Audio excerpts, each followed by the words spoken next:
Hey, welcome to another episode of Thriving in Midlife. I am your host, Erin Esser, and this is the podcast, the official midlife podcast for women just like you, in perimenopause and menopause, navigating this time, empowering you to take control of your health. If you've ever been confused, if you've ever felt overwhelmed about losing weight and getting healthy during your menopausal years, you are in the right spot.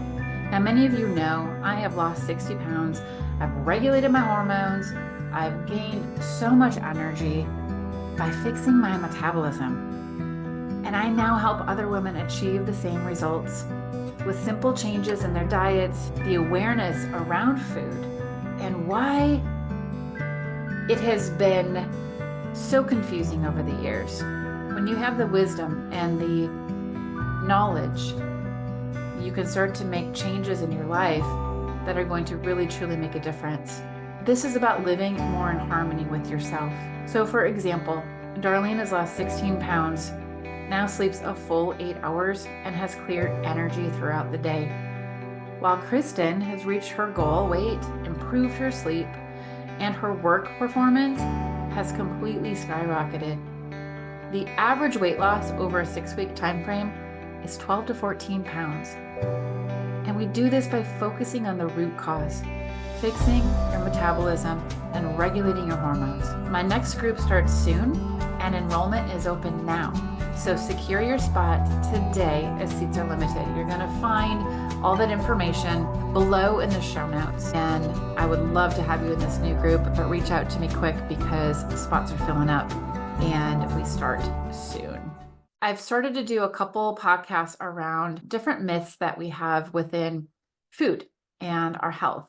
And this particular myth is the belief that eating frequent meals during the day are good for our metabolism during menopause. So eating 3 meals a day plus a couple snacks between those meals, so that you're really only spacing your meals out, maybe 2 hours at the most, and you're eating more frequently during the day. So maybe 5 to 6 times during the day, where, a few meals would be a bigger meal, and then you just have some snacks in between. Now, here's the thing. I want to first actually give you a little history on the food industry and the trends back from ancient times through now, so you get an idea of how everything has shifted and how it's changed in our culture. Because what we forget so often in the times that we live in now is that it hasn't always been this way. So the concept of eating 3 meals a day plus snacks is relatively modern, and it has evolved significantly over time. And there is a reason for that. And I'm going to share that reason with you. And then I'm also in this podcast going to share with you why you do not actually want to eat frequent meals throughout the day and the damage that it could be doing actually for your weight loss and for your health. In ancient civilizations, eating patterns were very different. Most of these people in ancient times ate 1 large meal a day around midday. In the Middle Ages, like medieval times in Europe, people generally ate 2 meals a day, maybe mid-morning and an evening meal. The idea of breakfast was not common. In the 17th and 18th centuries, a 3 meal a day pattern started to take shape in the upper classes in Europe. So breakfast became more popular, lunch was a lighter meal, and dinner was really the main event. So now we fast forward into the Industrial Revolution, which was the 19th century.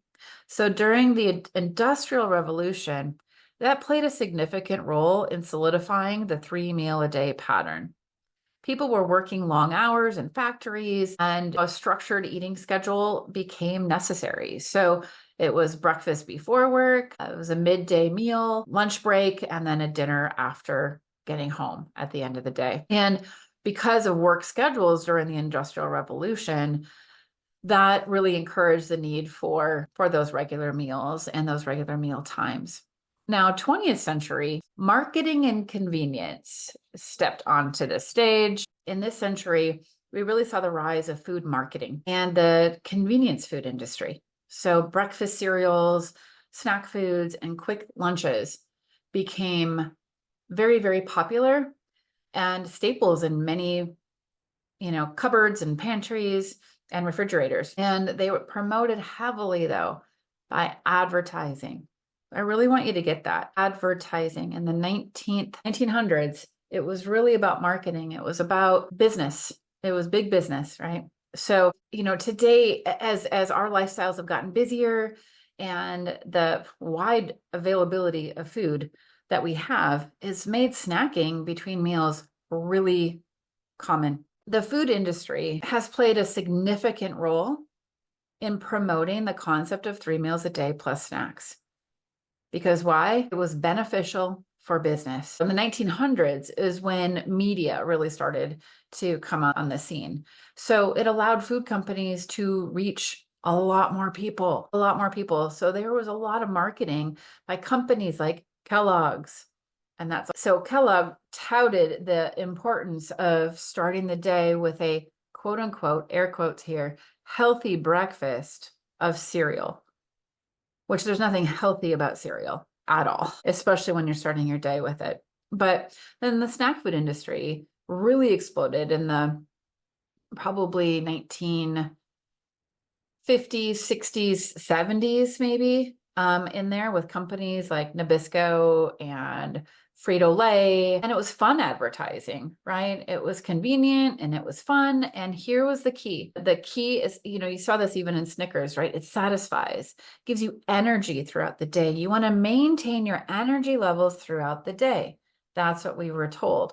And the way to do that is to eat frequently, eat convenient snack type foods. And what better yet for the food industry to just put this in our hands by putting a lot of packaged products and processed foods.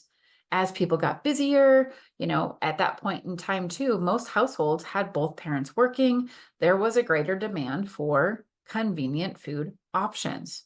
So the food industry was very willing to give people this. And again, it was good business. Marketing campaigns. How have you heard breakfast is the most important meal of the day? Breakfast is the most important meal of the day. That was never science-backed. That was a marketing slogan. I want you to hear that again. That's never been science-backed, ever. It was a marketing slogan to sell breakfast foods. Because remember, back in the day, breakfast wasn't a thing. It became a thing as we started working more. So, and this is one of my motivations, I guess, is to help people see that the dietary guidelines that are out there right now in mainstream health are there because of the lobbying industry. So the food industry has been known to lobby for dietary guidelines that favor increased consumption of their products. They promote the idea that frequent meals and snacks are necessary for energy and necessary for a balanced diet. The main thing for this part of what I want to share with you here in this part of the podcast is that everything we have been told about food, about health, we have to question and we have to see what's behind this. The food industry saw an opportunity to increase sales by encouraging more frequent eating.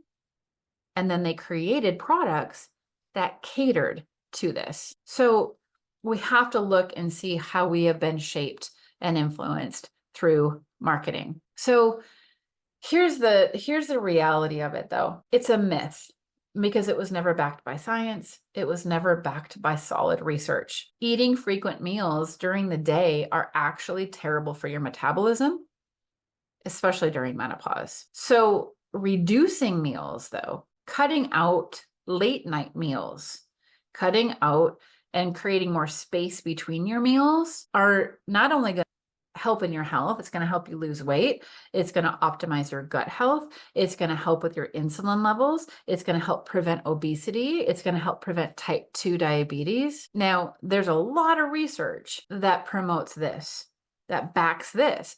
But if you think about it, If people are only eating maybe a couple times a day and they're eating nutrient dense food, they're not going to need all the snack foods. So the food industry loses business at that point.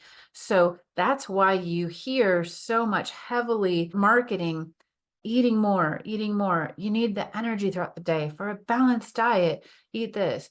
There's no such thing as a balanced diet. There's either a good diet or there's a lousy diet. Nothing balanced about it.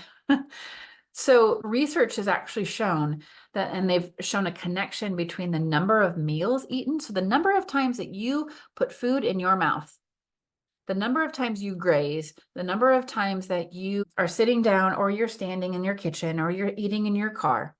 There's a connection between the number of meals and obesity and type 2 diabetes. Really sit with that. Research, they've found a connection between the number of meals eaten, the number of times you put those almonds in your mouth even.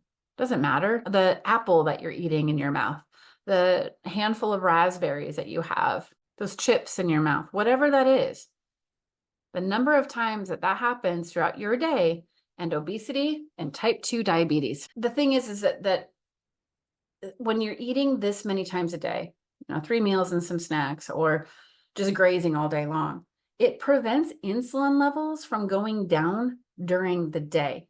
And it can overload the body's insulin receptors. So that leads to insulin resistance and often type 2 diabetes. And that's why it's so hard to lose body fat.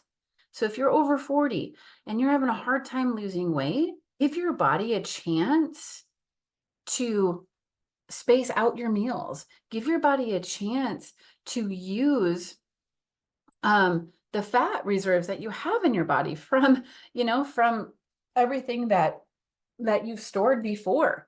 Give your body a chance to use it. If you have a hard time losing fat, if you have extra fat on your body, by spacing out your meals, you're going to allow these fat deposits to be used as an energy source. So if you're having a hard time losing weight, that is one thing that you can do that is going to help you immensely, immensely.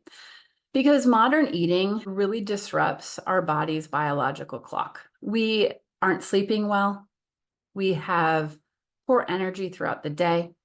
We have poor cognitive health. And so much of this is just this one thing of not giving our bodies a break, not giving our bodies a break. The other thing that research has shown is that spacing your meals out through the day can also help to regulate hormones responsible for appetite regulation, energy levels. So what happens now is when you space out your meals during the day, you start to get more in tune with the real true signaling of hunger. Like, am I really hungry right now? Or am I bored?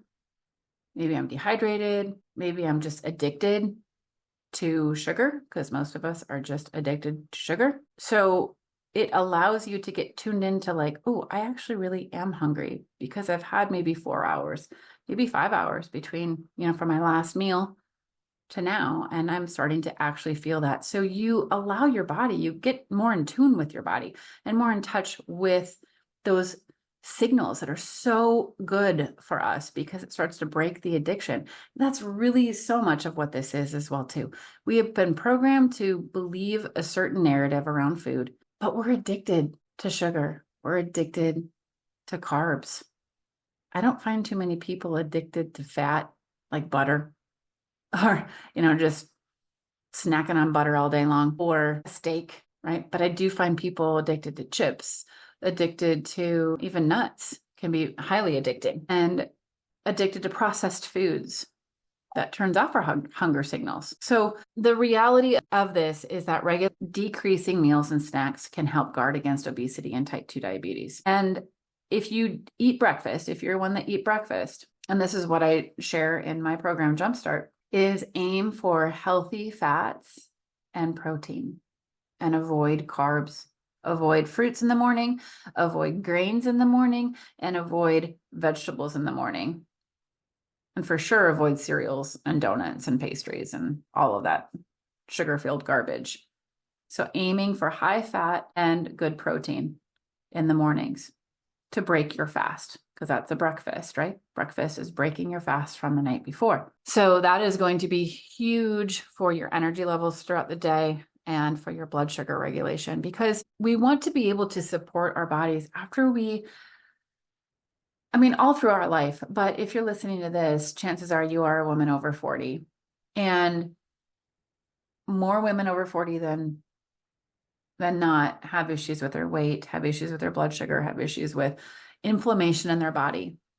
So if you have any type of inflammation, any type of dis-ease in your body, any type of issue at all, this is going to benefit you, because now you're starting to regulate your blood sugar and you are starting to support your brain health, support your hormones. And this is the best way to eat to support your metabolism.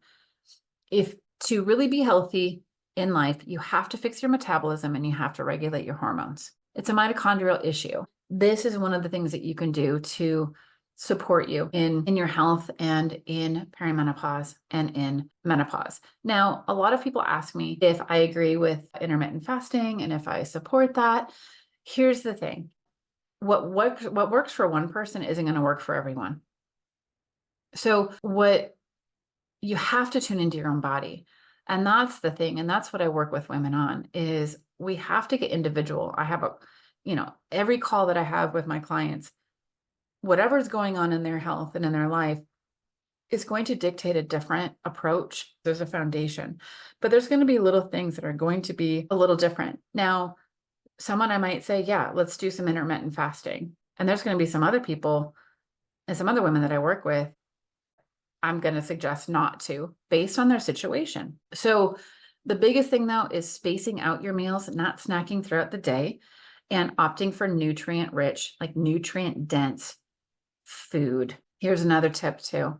Avoid late night eating. If you're eating late at night, even just a couple hours before bedtime, you're not allowing your body to actually get in the deep restorative sleep, because it's working on digesting. So you're not making the melatonin needed to really sleep and to have your body feel energized. So if you're not waking up in the morning ready to go, look back to the night before and say, gosh, when was the last time I ate? And how often did I eat throughout the day yesterday? So this is a chance to look at our habits, look at our programming, look at what we've been told is healthy, and really start to reevaluate.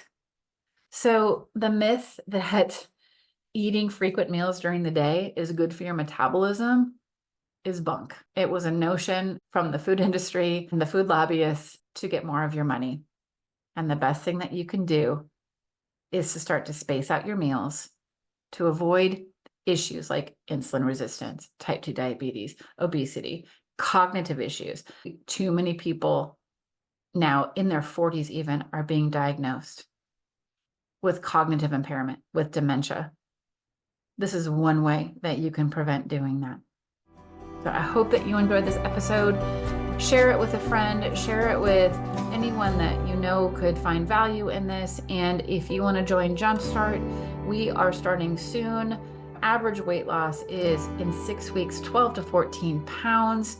This is an amazing program that will help you fix your metabolism and regulate your hormones and teach you what you need to understand the why behind your health, and cutting out the mistruths, cutting out the confusion to help support you and empower you in your health so that you can live the last half of your life in the best way possible. So join me next time on Thriving in Midlife, and we'll see you then.